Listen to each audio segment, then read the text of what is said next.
اچھا شامی صاحب آپ آگے بڑھتے ہیں اور ایک اور بڑا اہم معاملہ ہے اور وہ ہے ڈونلڈ ٹرمپ کو لے کے، جو کہ کبھی جو امریکی سپریم کورٹ ہے اس کے فیصلے سے مایوس ہو جاتے ہیں اور کبھی وہ ایران کے نہ جھکنے پر ہم نے دیکھا کہ وہ مایوسی کا شکار ہوئے ہیں، اور کبھی وہ اسرائیل میں اپنے سفیر کے بیان پر جو ہیں وہ مسلم ممالک کی جانب سے تنقید کا نشانہ بنائے جا رہے ہیں۔ گو کہ ٹرمپ کی رہائش گاہ پر مسلح شخص نے ایک حملہ بھی کیا تو اس کو بھی کہنے کہ ہلاک کر دیا گیا۔ سوال یہ ہے شامی صاحب کہ حملہ تو نہیں کیا، حملہ آور داخل مطلب یعنی ہو گیا نا، اندر تو چلا گیا کر رہا تھا ہاں جی اجازت کے بغیر، بالکل، تو اس کو انہوں نے شارٹ گن اس کے پاس تھی شامی صاحب، وہ ایک گن لے کر پہنچا ہے، پتہ نہیں گیس کر دیا اس کو، ہاں مارا گیا۔ جی ہاں وہ مارا گیا مارا لاگو میں فلوریڈا میں۔ اچھا خیر یہ تو ایک طرف کی خبریں شامی صاحب، لیکن یہ جو ظاہر ہے سپریم کورٹ سے ڈونلڈ ٹرمپ کو مایوسی ہوئی ہے، اور ایک انٹرویو جو ہے وہ اسٹیو وٹکاف ہیں ان کے نمائندے خصوصی، فاکس نیوز کو انہوں نے انٹرویو دیا جس میں انہوں نے بتایا کہ ایران کے نہ جھکنے پر ڈونلڈ ٹرمپ جو ہیں وہ حیران ہیں، پریشان ہیں، یعنی کہ یہ بھی عجیب سا انہوں نے جو اعتراف کر لیا ہے۔ تو اس سے اگر میں سنیں ذرا کہ اسٹیو وٹکاف، بلکہ آگے چل کے ہم دکھاتے ہیں، ایران جو ہے وہ شامی صاحب ان کا جواب آیا عباس عراقچی صاحب کا، انہوں نے کہا کہ جی ایران اس لیے نہیں جھکتا کیونکہ ہم ایرانی ہیں۔ تو یہ جو میسج کیا ہے شامی صاحب، اس سے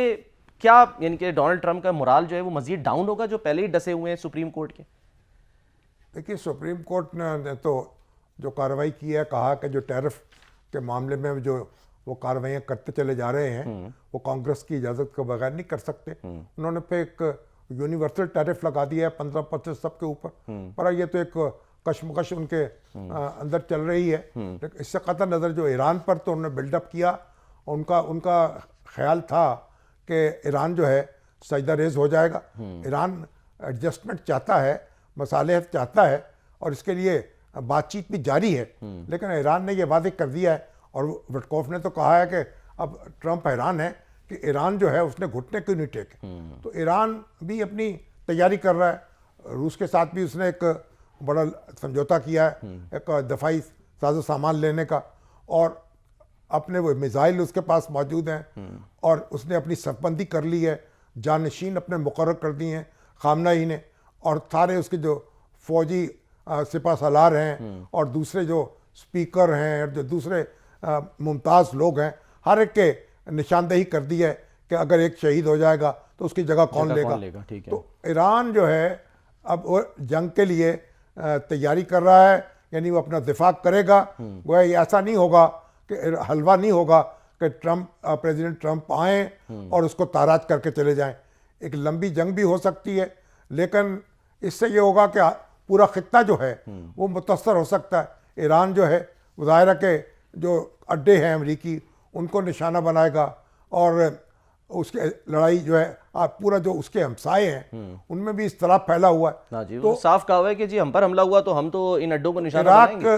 لیکن ایران جو ہے وہ تو لڑنے اور مرنے کے لیے تیار ہے، وہ تو شہادت کے جذبے سے سرشار ہے۔ اب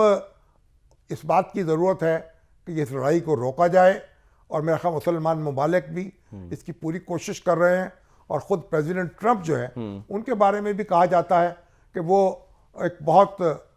ہنگامہ کھڑا کرتے ہیں، اور جب دیکھتے ہیں کہ وہ اپنا جو اہداف ہے وہ حاصل نہیں کر پا رہے تو وہ ایک دوسرا۔ اسٹیو وٹکاف کا انٹرویو ہے، یہ صاف گوئی ہے یا یہ واقعی جنون پریشانی ہے؟ اور وہ بھی یعنی سپر پاور، دنیا کی واحد سپر پاور، اس کا صدر جو ہے وہ اپنے نمائندے خصوصی یہ کہہ رہا ہے کہ جی ہم نے یہ سب کچھ کر کے دیکھ لیا، ہم نے اپنے بحری بیڑے وہاں پہ کھڑے کر دیے ہیں، دباؤ ڈال کے دیکھ لیا، یہ آخر وجہ کیا ہے؟ ایران جھک کیوں نہیں رہا؟ تو سپر پاور جو ہے، اب آپ دیکھیے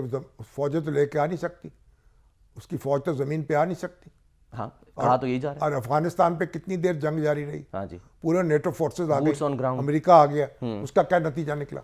تو اس لیے مطلب یہ نہیں ہے کہ ویتنام میں ماضی میں کیا ہو چکا، آپ سپر پاور ہیں، ٹھیک ہے ایران کو بہت نقصان پہنچ سکتا ہے، پورا خطہ تاراج ہو سکتا ہے، لیکن امریکہ جو ہے ٹہلتا ہوا آئے اور ٹہلتا ہوا چلا جائے، ایسا تو نہیں ہوگا۔ تو بہرحال اس خطے کا مستقبل تو تقاضا کرتا ہے کہ بات چیت کے ذریعے سے مسائل حل ہوں، اور ایران پر حملے کی نوبت نہ آئے، اور ایران کا جو جواب ہوگا اس سے بھی ظاہر ہے پورا عالم اسلام متاثر ہوگا۔ تو ایک